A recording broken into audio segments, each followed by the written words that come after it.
The challenge is not you running out of puff. The cardiovascular fitness is seldom the limiter. So far as, oh, I'd love to run harder, but I just can't maintain it. It's too painful up here. For most amateur athletes, that's not the limiter. It isn't global systemic stress of the heart in your mouth and your legs burning with that sensation that so many of the less informed would label lactic acid. It's not that. Think about it, it's not.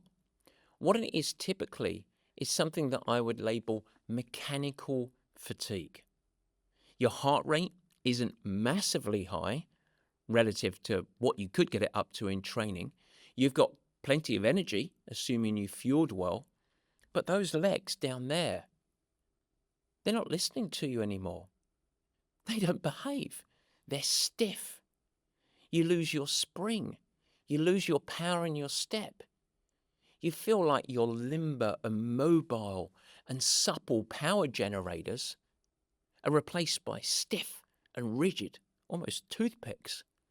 You simply can't get your body to hold good form, to retain that economy that you chase, to ensure that you can maintain propulsion that you would usually get from normal running. Your steps get less spring, they get shorter. You have mechanical muscular fatigue. You have a drop off in your biomechanics. Quite often, you lose your posture. You start to tip down or you lean back with the hips forward. You have a huge reduction in economy and therefore an increase in cost. And suddenly, before you know it, you're frustrated. And it's even more frustrating because you think, I've still got the fitness, but these things aren't behaving. It's mechanical fatigue that is the limiter.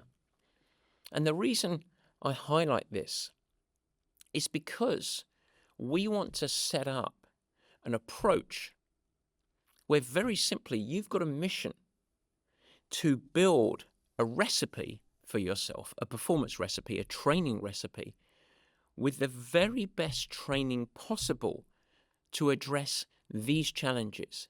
How do I overcome the mechanical fatigue aspect that just inflicts a run off the bike or the later stages of a marathon or half marathon? You need to show up with fitness, but you need to be ready to thrive for the long run.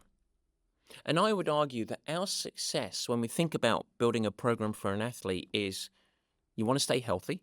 That's really important. You want to improve